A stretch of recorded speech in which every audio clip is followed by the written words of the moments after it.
Call the special meeting of the Memorial Boulevard Task Force, which is our first meeting to order. Before we begin, since this is an organizational meeting for this task force, I'd like to take a few minutes to thank everyone for coming to this impromptu meeting. It was called very quickly because we wanted to get started, and I would actually like to start on my far right and have the commissioners introduce themselves and say if there's an affiliation or your presence on the panel, what you're representing as well, so everyone can get a feel for the people who are going to be comprising this panel. Frank? All right, Frank Stosky, member of the Board of Public Works. Peter Del Mastro, member of the Zoning Commission. Michael Aldieri, a resident of Bristol, have a few kids in town here, and real estate appraisal is my background. Henry Martin, City Council. I'm Ellen Zappa, City Council. Jim Albert, Chamber of Commerce. Cheryl Tebow, Board of Finance. Bill Stewart, Citizen. Thank you. We also have Noel Bates from the Corporation Counsel's Office, who will be our staff for this meeting. The commission members tonight, we put together an organizational package that we're going to just briefly touch upon. As many of you know, this has been an issue that has been in the forefront for at least 2 years, and we are now looking to move it to the next level. At the City Council meeting last week, the Mayor formed a task force with the following tasks. We are charged with looking at all of these matters that concern the school, including but not limited to the plan from the Planning Commission, uses of the facility, management of the building, both public and private, landscape plan, parking, funding, budget, detailed plan on how to develop the plan that's been proposed, a financial impact to the City of Bristol, as well as tax implications. So at this point, this is the charge. From an organizational standpoint, obviously there has been a lot of interest in the Memorial Boulevard School since its closure. Various city agencies have had a hand in many of those issues. So what we've done in the interim since the council meeting last week is we've tried to pull together all of those resources, and in the packet that the commission members have in front of them, there is a resource list. And I'd also like to take a moment to let everybody know that we've also pulled together all of the information that you're going to hear us talking about tonight. It now appears on the city website under Agenda Center. So under Agenda Center, you are going to see the commission members, the schedule of the meetings, which we'll talk about in a moment, the resources that we have in front of us, as well as additional resources that are available. In the interest of time and cost for production, I've put everything on the website so that if there's any particular report that interests either members of the public or this commission, and eventually if we do work in smaller groups, we can then make those available to those pertinent groups while also making all of the information available to everyone. So on the website as of 4 o'clock today is the 2008 Architects Report about the renovation of the MBS Theater. There is an article that our city planner, Alan Weiner, sent along about the conversion of a former New York high school to an arts and cultural center, which was in Niagara Falls. The Memorial Boulevard School RFP for reuse that was sent out by the City of Bristol in 2013. The most current document, which is the Planning Commission recommendation to the Mayor and Council, which is dated March 28, 2014. That is now available electronically as well.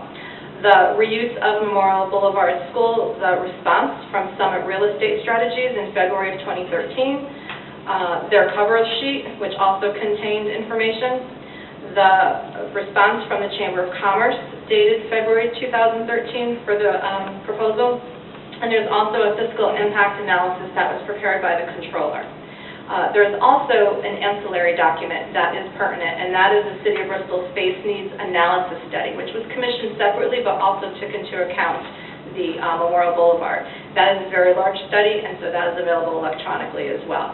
I believe Councilman Martin is in the process of tracking down any other relevant documents from the Board of Ed, and as they become available, we can add those as well. Yeah, they were on vacation this week. Right. So again, as we gain access to these documents, we digitize them, they will be available. For those of you who are interested or have Wi-Fi enabled phones, if you wanted to go on the website right now, you could get to the site that I've just referenced at bristolct.gov/MBSTF, Memorial Boulevard School Task Force. So that will bring you directly to that link. If anybody would like hard copies of that, we can endeavor to make those available. The one piece of business that we do have to do tonight is discussion of the meeting schedule for 2014, which was also included in the packet. Councilman Martin and I met last week briefly after the council meeting to discuss our availability, the City Hall accommodations availability, and what we hoped was something that could maybe jumpstart some active discussions and work circles now before the summer hits, and then maybe pick up again after the summer. So we have devised and are suggesting to you tonight a schedule that encompasses 2 meetings for May, 2 meetings for June, 1 meeting each in July and August to accommodate people's vacation schedules, and we've gone all the way up to 2 meetings again in September. At this point, that is what we're proposing. We can entertain discussion, comments, or suggestions to that. Yes? I don't have a calendar, but the September 8th, that's not Labor Day, is it? It is not. Okay.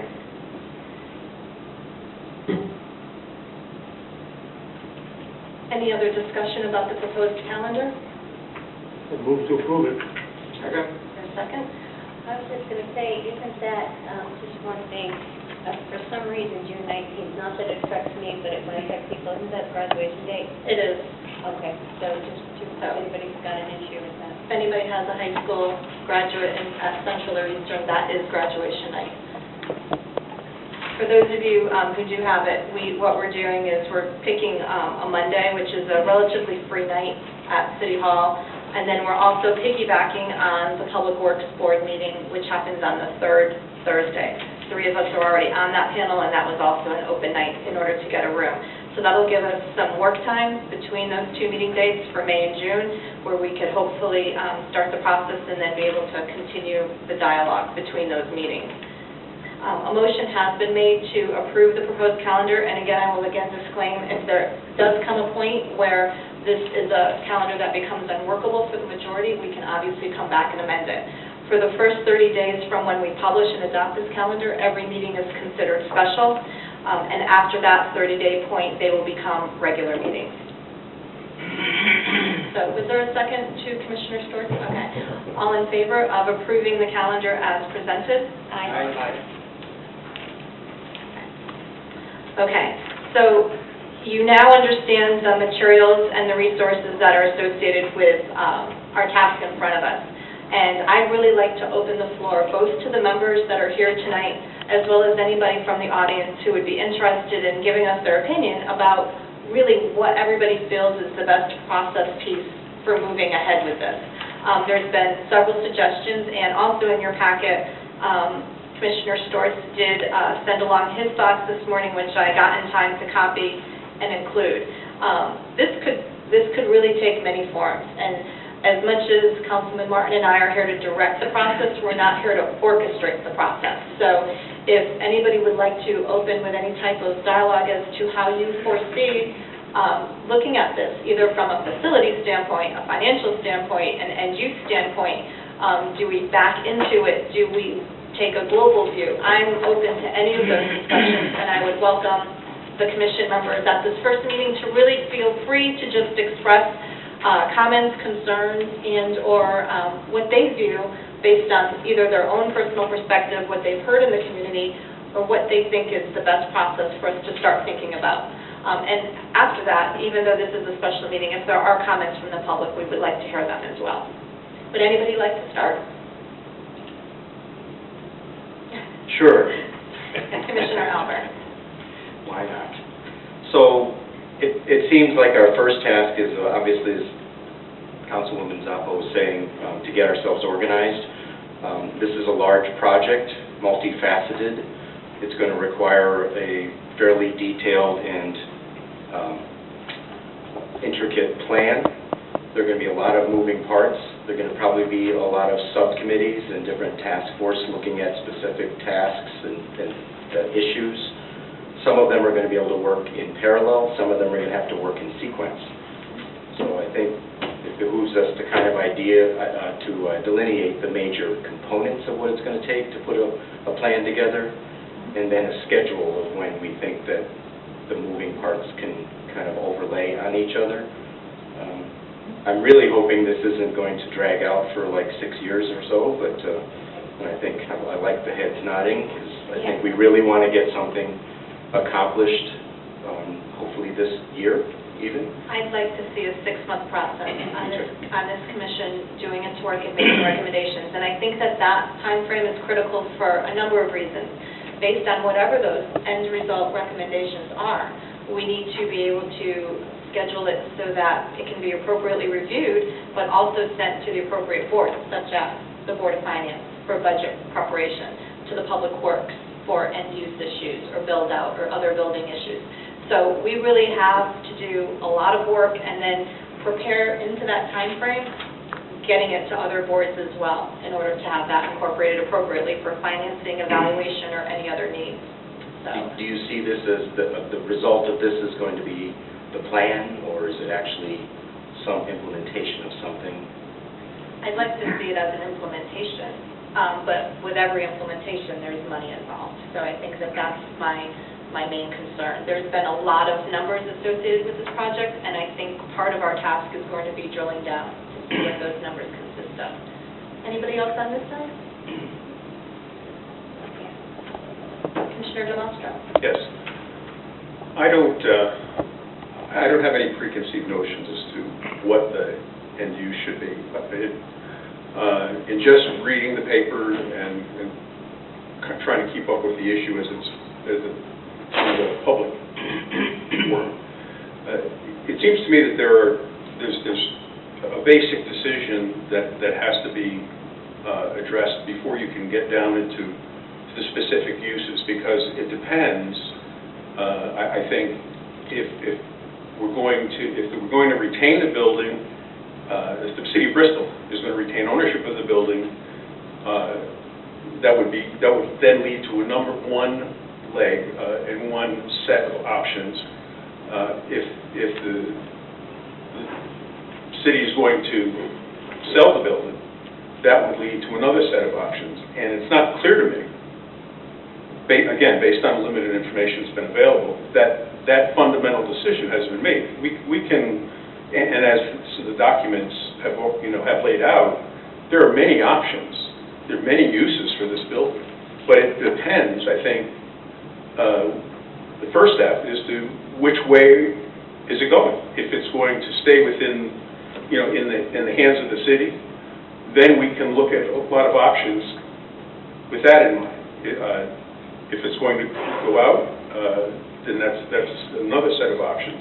Is it going to be a profit center, or is it going to be a cost to the city? Is it going to be something that's another issue that has to be looked at. And when you have an answer to that question, that will also drive what the recommendations might be for its use. If we decide, for example, we want to keep it in the city, we want the city to own it, but we want it to be a income generator and not a cost center, then that will drive what the options might be that would go in there, as opposed, one versus the other. So I think there's some higher level fundamental decisions that we have to look at and decide before we can get down into the details of what specific uses make sense. I think you raised a good point, and dovetailing off of what you said, I do think that it's important, although some people may have already seen this, that we reference the Planning Commission recommendation. So they spent several months and several listening sessions doing similar work to what we're now taking, hopefully, to the next step.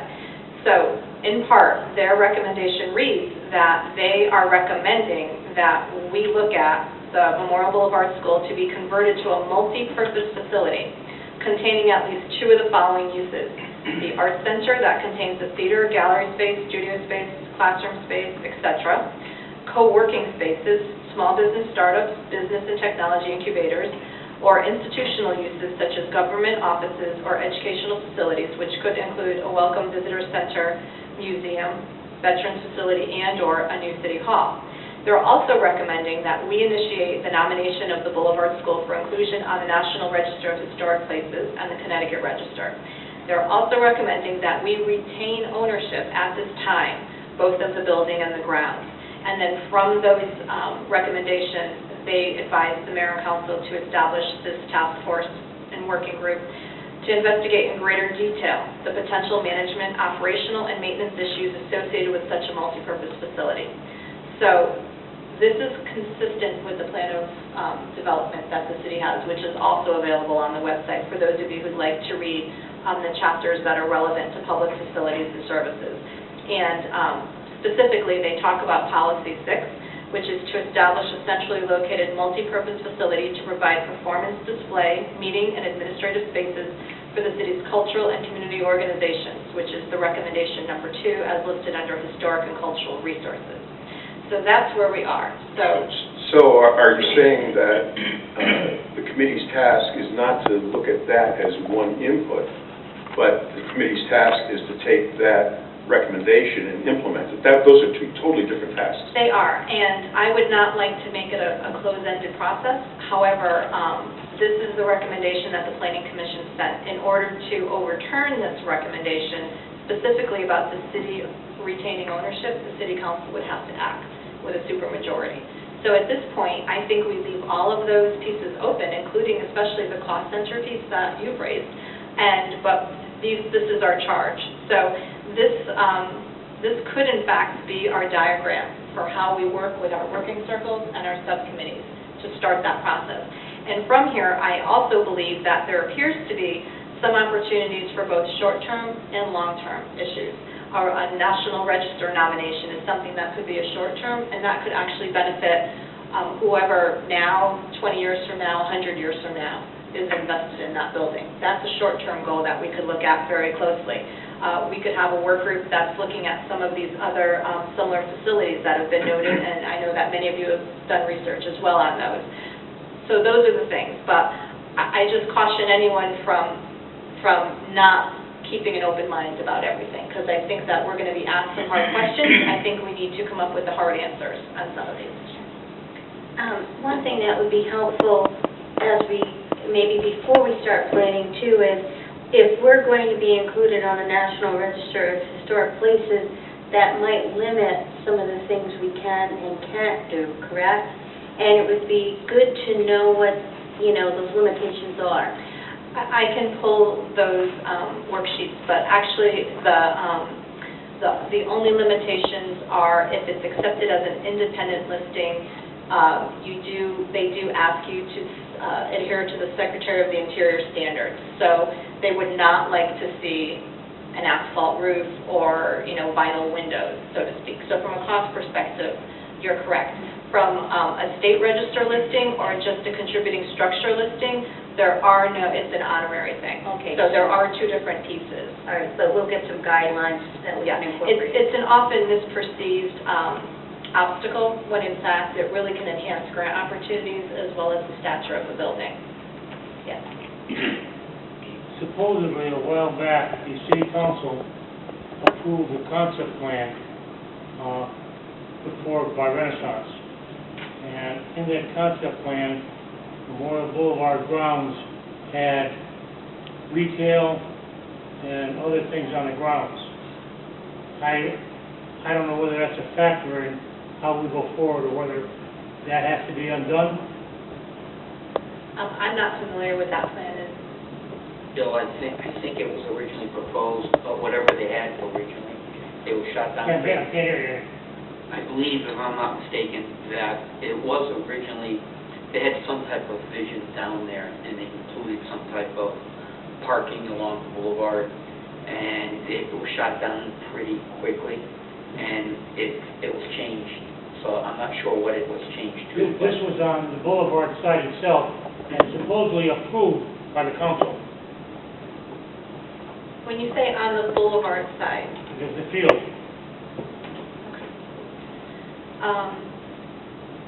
okay.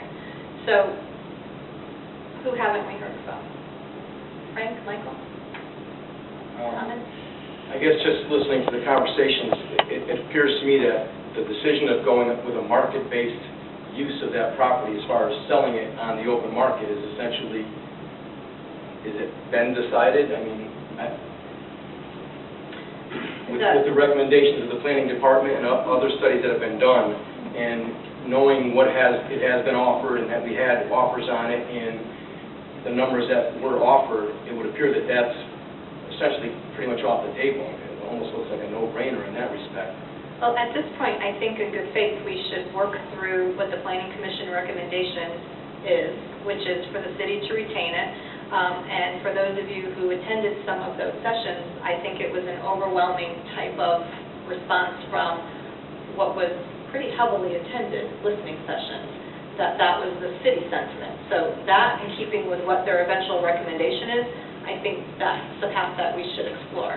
However, again, not to steer the discussion, but come September, if we find that this has insurmountable issues, whether it's an asbestos issue or a cost issue, and we decide to recommend something else, then, I don't think that we should preclude those options. I guess my only comment to that is, does the city have the stomach to go along with any development? Because you know that no matter what you do there will be millions of dollars of costs, addressing heating, roofing, parking, windows, lead paint, asbestos, all of those great things that cost lots of money to abate. And as a citizen, we read about all these things happening and all the grand plans that we have. And I guess as a frustrated citizen, I wonder if going forward with these nice plans that are put in place, and no matter what this task force happens to suggest, do we have the money? Is there any plan for getting the financing? Can we stomach going forward and having to live with maybe a few years, maybe longer, to get this project up to a point where it carries itself? And those are all very good questions, and I think that those are all issues that many people have voiced concerns about, and we do have to establish that market demand and sustainability model. Commissioner Stotsky. Yeah, certainly one of my concerns before coming here, and certainly now listening to the conversation, is that we as a group get off into numerous tangents, and with that, we spend months not making much headway. Memorial Boulevard School has been under discussion for years now. And with that, I would hope we can really settle down to some specific goals. Certainly the Planning Commission spent a great deal of time, and I think did a very admirable job of coming up with a recommendation to rehash all of that, to listen to the public again, and I think the public and the public sessions that were had certainly indicated what ended up as the recommendation. I see there's no need to replow that ground, and we should then move on from where we are and actually make some progress. Okay, so I took some notes as everybody was talking, and right now I have 3 potential subject areas, I guess we'll call them, for subcommittee work. The first one is the financial piece. We're going to need to look at some of the numbers that have already been generated, but also we're going to have to dig down and look at, I hear there's asbestos at Memorial Boulevard. Do we know what that is? We've heard a lot, I know Councilman Martin and I have heard a lot in the past 6 months about what it's cost to heat the building during the cold spells, where the furnace needs to be turned on and left on with no regulation. Is there a potential that we could do something with a recommendation that could be done and funded before next winter? Does the Barnes Group have gas lines? Is there some type of connection that could be made? Is there a conversion piece? There's a lot of energy funds out there from the state that maybe we could talk about. Those are the things that I'm concerned about. And again, both of those now fall in short-term and long-term. But if we're going to need to fund a project to remove asbestos, then we need to tell the Board of Finance and the Public Works Department in order to schedule that and have it evaluated sooner rather than later. And I don't want to surprise any other boards, especially on a 10-year capital project, in order to do something like that. So financial is definitely one. A lot of interest in the Arts Center multi-purpose. So I think some of that and some delving into how that works in other communities, what those sustainability models are, how they fund them, how they sustain them, would be an interesting one. And then I'm also concerned from a historic preservation standpoint. We often see buildings that are shuttered or become vacant for a period, and the Bristol Historical Society, which was a former school as well, is a perfect example of that. Dormant for years, starting to decay, it becomes a demolition by neglect situation. The Historical Society, I know, has put in over $1 million to get that building back to where it is today, and they're still not done. So if we're looking at costs from an electrical, heating, boiler, energy standpoint, and that's not even with some of the things that I think Memorial Boulevard would require, we are looking at a fund situation. But while we're having this conversation, I think we also need to evaluate what needs to be done now. And I know for a fact that some of the evaluations are going to include repointing and some of the facade issues. The Board of Ed did go and put a new roof on in 2008. They deferred, however, maintenance on the repointing issue. So that's something that I have a concern about. I'd like to kind of get a report card on where that building is from both an inside and exterior standpoint. Commissioner Storm. Virtually, no matter what we end up doing, it's going to cost the city some money to modify the particular needs, unless it use it as another school. So there's going to be some money expended, and that would vary depending on the actual use of a room or part of the building. The other thing, I don't know whether the city has access to the very expensive study that Ken Ferris did relative to the theater. While it was way too expensive, it might be helpful in providing some ideas relative to the theater. Because I think we all, just about all, agree that we want to change and use the theater. There is, yes, this study, the Memorial Boulevard Theater Project Analysis, which was done by Schonart, project analysis of the architectural program, analysis project budgeting is online. So this is one of the documents that I posted on the website. Very helpful. Yes. This is a hard copy that Commissioner Albert has. So facility improvement, Arts Center, and a financial subcommittee. Anything else? If I could suggest one thing, to get started, and of course I did this at Public Works meeting, and that is, we really should move to get the building cleaned out. When we talk about aging in place, well, first thing we can get done is get it cleaned out, make it look a lot better. So that's a short-term issue that we could recommend putting a plan in place, maybe even Thursday night to have that happen. I was also curious, and I should have mentioned this at the beginning, I know some of you took advantage of the walkthrough that the Planning Commission had done a month or so ago. Is there anybody on the panel that was not able to attend that and would feel that they would benefit from doing a walkthrough at the Boulevard School if you haven't been in there in a while? I'm sure there's places I haven't been in there that would be worthwhile to see. I mean, having kids have gone there, I've seen a lot of it, but some of it, yeah, having to kick the tires, yeah. So I could benefit from that. Okay. Anybody else? I would suggest that the tour include the boiler room, some of the other facilities type of issues, the elevator.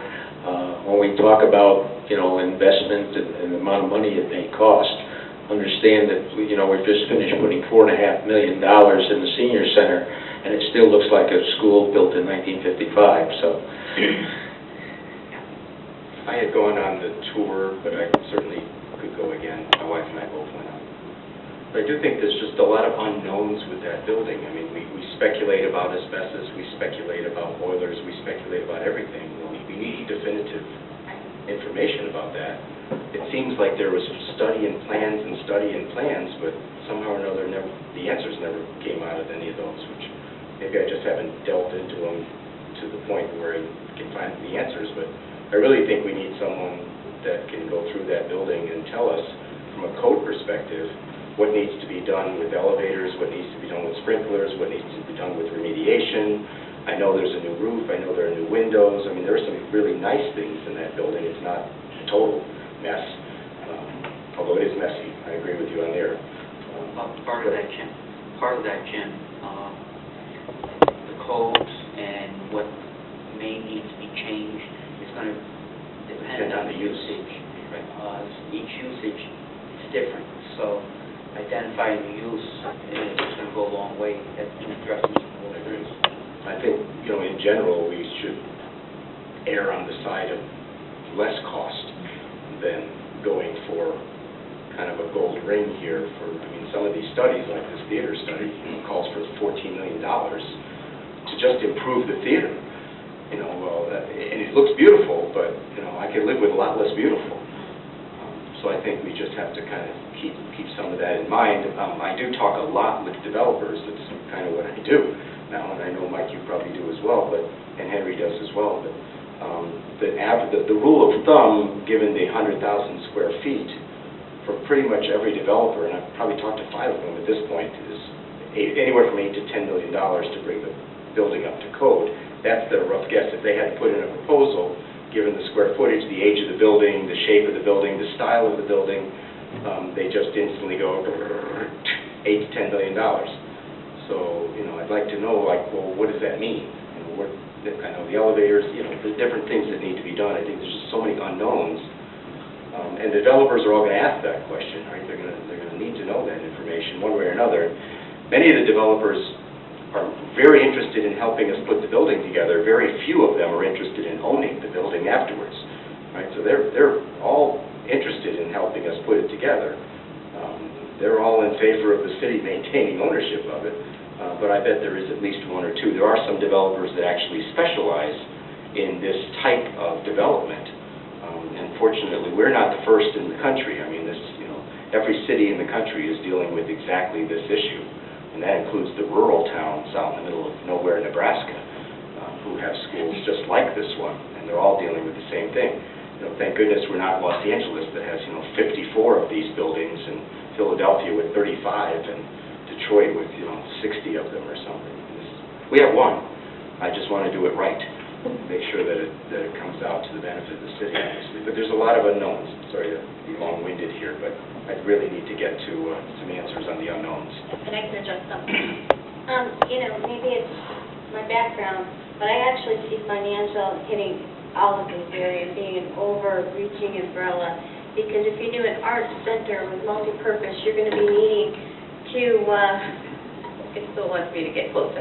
You're going to be needing to price out what maybe future rents could be or future events could cost, because ultimately what we need to do is whatever we expend up front to do this, if we go that route, needs to have some kind of payback.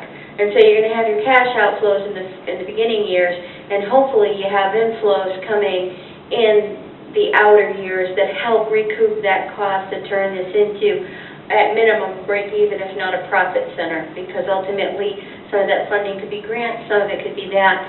So maybe it's not a financial piece as much as I see it as a building assessment piece that is very expensive, so I can see why you'd say financial. So do you think, in that vein, doing subcommittees, so conditions assessment, for example, with a fiscal impact, right? End use discussion with a fiscal impact. And even historic preservation with a fiscal impact, that ultimately the pieces, fall together, and it's a yay or a nay, or it's like, it's more, at that point, it's a tweak, until you get to a thing that you can present to council and say, this is what it's going to impact the taxpayer, or, hey, this can work and eventually become a for-profit business. It might be 8 years out, it might be 10 years out, but that's kind of the goal I'm looking at. And I think that's an excellent point. Anything else down here? I just wanted to address one thing that Commissioner Albert said. I started pulling together some of this report piece last Friday, and I was able to skim some of them, but honestly, there's so much information that's contained in all of these documents. It is very overwhelming. However, within a few of them, there are nuggets of key data that I think we do unfortunately need to kind of work our way through and extrapolate from that. Some of the key pricing index issues are in here and estimates. And, I do understand about the theater end cost, but I think within some of those sub-budget items are some of the answers that we're looking for as well. So it's almost going to take kind of the peeling of the onion issue to just get down to where we have all the data that we need, and then we start building it up again with the key pieces. So I really like that suggestion about the fiscal impact. So now we have conditions assessment, we have an end use subcommittee circle, working circle, and a historic preservation, all of them with a fiscal impact. Is there any other key areas based on everybody's just cursory look at this initial documentation that rises to the top of the list for anybody? Just have a question, whether the condition, whether it's included in that, but there are a lot of great programs that are out there for converting lighting to high-efficiency lighting, converting, your boiler, your furnace to a different alternative use. One thing that, I've seen in a lot of factories that are being reused is programs where solar photovoltaic things are putting on the roofs, they're selling back into the grid. There are a lot of great programs out there. The other thing that comes to mind, and I know they used to have some rebates, is like a geothermal type of heating system. With that big, large Memorial Boulevard field that you have out there, there's plenty of space available to possibly look into a geothermal system, which could help out immensely in years to come. But I don't know if there should be a separate, group looking at just all of the mechanicals and/or energy uses out there, or if that just comes under the sole thing of condition of the building. It's something that we can bring up with the Mayor's Task Force on Energy Consumption because, as you know, we were just voted to do $150,000 to front, looking at city-owned buildings. We're going to gear a lot more towards those we plan to keep, but there's nothing to say we can't maybe use those resources somewhat here to at least give us an initial thing. So the committee's done some great inroads on how to do those exact kind of programs. We just need to, as a group, decide how much it might cost, because if they do the assessment, it can pay for itself. The city would fund it, of course, we don't go out and borrow, so we can leverage that group to look here as well. Are there any major things that the city has in mind that might preclude some of the options for the boulevard? Some people say we're going to build a new city hall, okay? Some people say we're short space in the police department, fire department. If there is plans for a new police department taking over the court complex and whatever, that would preclude considering space in the boulevard for, as I have mentioned, police training. Okay, does the city have anything that we should be aware of along those lines? Well, I think that's obviously the $64,000 question. Do I get paid?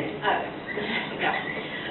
Councilman Martin is the chair of the building committee, where we see a lot of these things from a space needs standpoint come through our committee. I serve on that committee. Real estate, obviously, that committee deals with a lot of the leases and the space issues as well. And I think we really have to be a little aggressive in trying to corral some of that information. The probate court comes to mind. Well, part of that is some of these options might be a larger cost avoidance if we could utilize the boulevard for some of them. Right, and for those of you who were able to look over Bill's notes that he sent along this morning that were included in your packet, the cost avoidance issue that he's speaking of, what do they call it? Adult education currently pays rent in a facility. We have other types of organizations that the probate court needs space. There is talk about the GA court needing space, the police department needs space. So how do we organize all of those onto one panel so that we see what everybody needs, and if in fact any of those are feasible for the boulevard? I mean, that's definitely something that we need to be apprised of from other groups as well, right? As a basis, we have the space needs study, which is quite complete, and certainly I think should become one of our focal points. Thoughts of moving City Hall to Memorial Boulevard, and then what does that mean? And it's all really laid out to some degree in that study. Yeah, and again, this is our first meeting, so there's not going to be a quiz on the city's space study, but it is definitely something that people should become familiar with, because I think it will help us avoid having those circular types of conversations, because a lot of those pieces can be extracted and used as the foundation of the next conversation. I think we would do well eventually, not maybe this meeting, but a soon meeting, to at least put some framework around some of the expected purposes. And what I'm thinking of is if it's a cultural center, if we all agree that there will be a cultural theme to some of it, then like the theater and the arts societies and groups, that kind of thing. Or if we want to make it a destination, then you'd be talking about a visitor center or a museum complex with, veterans museums or heritage museums. So if we kind of frame a little bit of that, it would help kind of enter into the world of those subcommittees, as opposed to, let's turn it into senior housing, or let's make it an annex to the hospital, or let's make it a rehab center, or, there's certain things we can just kind of like, I think, rule out to some degree and say, well, let's just kind of go down this path, assuming that there will be a component in there that's commercial, that's artistic, that's heritage-oriented to the city, that could be an educational site for school trips to come to and learn about Bristol and those kind of things. So, unless you forget, the chamber could also move in there and pay rent as well. So in terms of that being a lead-in to agenda item number 5, or 6 actually, the assignments for the next meeting, and we're going to hear from the public too, and we really actually invite members of the public, if anyone is so inclined and wanted to join one of what hopefully becomes a working group, you are definitely encouraged to do so. Is there any discussion about some of these subject areas that we've created in terms of what we'd like to do for next meeting?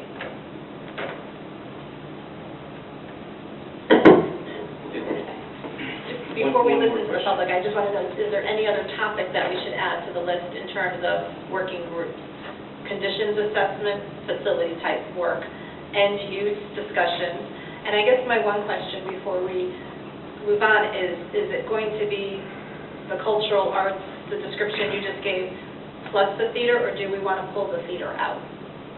How important is that as a standalone component? I think it's very important. So then that would be the 4th one. Okay. Now that could be part of an arts center, performing arts, or arts center, arts and cultural center. A lot of the other cities with buildings almost identical to this one have a large component of performing arts because they all have similar theater set up in it. Okay. I just had one more question about, maybe it's not in the first wave of committees, but somewhere along the line we eventually have to talk about developers and how to attract developers, and whether we go down the road of an RFP, RFQ kind of scenario. And I'd like to have a developer come in and kind of describe to us, or maybe Roger Rousseau come in to describe to us the difference between the RFP versus an RFQ route, because developers are very sensitive to that topic, and RFQs will generate a lot more interest from developers because it's a lot less expensive for them to come up with a response than an RFP.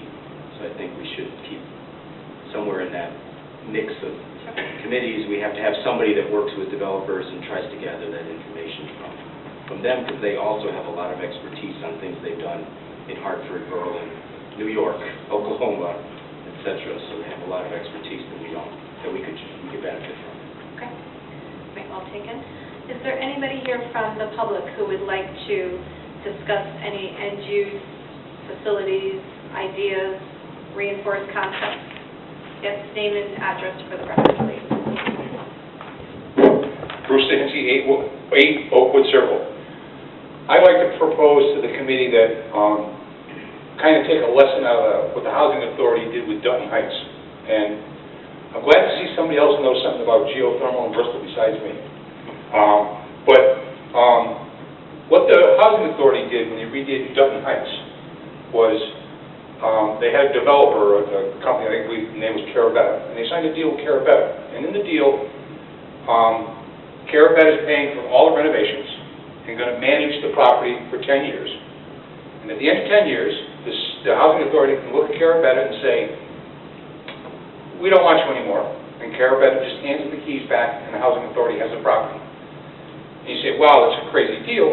But in the current climate, you mentioned about environmental rebates, geothermal is 30%, all the factors of that. The problem is with dealing with a city, with a tax-free entity, is the fact that we don't need a tax break. It doesn't mean anything. But there are corporations, there are companies that we could sign a 10 or whatever kind of a deal with to have them develop the property, manage the property, and take full advantage of all the current tax rates that are available, and then have a buyback provision. Because I ultimately think that most of the people I talk to believe that at some point the city's going to want or need that property for something else. There's no more land in the city. Eventually we're going to resolve the Renaissance problem. Things are going to start to grow. There's not going to be pieces of property around. So we need to have, and if you follow the plan, what the plan of development says, this fits within the plan of development. Nobody wants to give up the theater. So conceivably you could put together some kind of a package of someone who has some, like the people that did Warner. There are people out there. So rather than looking for, I take your point very well, rather looking for a developer to come in, develop, and make construction money and walk away, or someone to do a conceptual thing to own for long term, add into the mix someone who could take full advantages, because the tax incentives for redoing that building, putting in, I'm an advocate of geothermal, and I'll give you an example. I did 2 houses down in West Virginia. One was a new house that I helped build that we put in geothermal. Another one was a house that was rehabbed and we put in geothermal. And the one that was rehabbed, prior to putting in the geothermal, which cost about $30,000, we got a 30% tax breaks. We got 10 grand in tax credits that are good for every year. You don't just run out one time.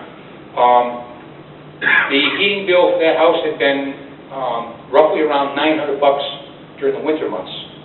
The heating, and we put air conditioning, geothermal, and now it consistently runs for almost a year, around $40 a month, heating or cooling. Huge savings in being, aggressive about it.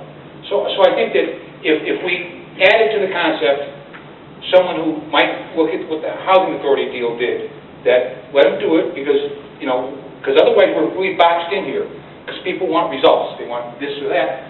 If we had something to work with, I think we could have a program that could work, that could satisfy 2 needs. Provide a future for the city, keep our non-tax-paying property that's been non-tax-paying for years, keep it on the rolls so we can have it as a benefit for the future. So I hope we would consider some type of proposal like that. Thank you.